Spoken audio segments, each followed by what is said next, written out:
గోధుమ పిండితో బిస్కెట్స్ ఎలా తయారు చేయాలో చూపించిపోతున్నాను. ముందుగా 1/4 కప్పు షుగర్ ఒక మిక్సీ జార్ లో వేసుకొని అందులో 2 యాలకులు వేసి మెత్తగా గ్రైండ్ చేసుకోవాలి. ఒక మిక్సింగ్ బౌల్ లో గీ ఆయిల్ 2 కలుపుకొని 1/4 కప్పు వరకు తీసుకున్నాను. ఆల్రెడీ పౌడర్ చేసుకున్న షుగర్ ని వేసుకొని షుగర్ అంతా బాగా కలిసేలా కలుపుకోవాలి. 1 కప్పు వరకు గోధుమ పిండి ఇలా జల్లెడలో జల్లించుకోవాలి. 1/4 కప్పు వరకు శనగపిండి కూడా వేసుకొని ఇలా జల్లించుకోవాలి. 2 కూడా మిక్సింగ్ బౌల్ లో వేసుకోవాలి.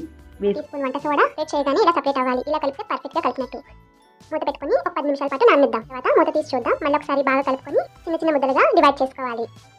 మనకి బిస్కెట్స్ అన్ని ఒకే సైజ్ లో రావాలి అనుకుంటే కనుక ఇలా స్పూన్ యూస్ చేసి ఇలా మెషర్ చేసుకొని బాల్స్ చేసుకోవాలి. ఇలా బాల్స్ చేసుకొని వేళ్ళతో మధ్యలో ఇలా నొక్కి డ్రై ఫ్రూట్స్ యాడ్ చేస్తున్నాను. ఇక్కడ నేను స్లైసెస్ గా కట్ చేసిన బాదం, జీడిపప్పు వేస్తున్నాను.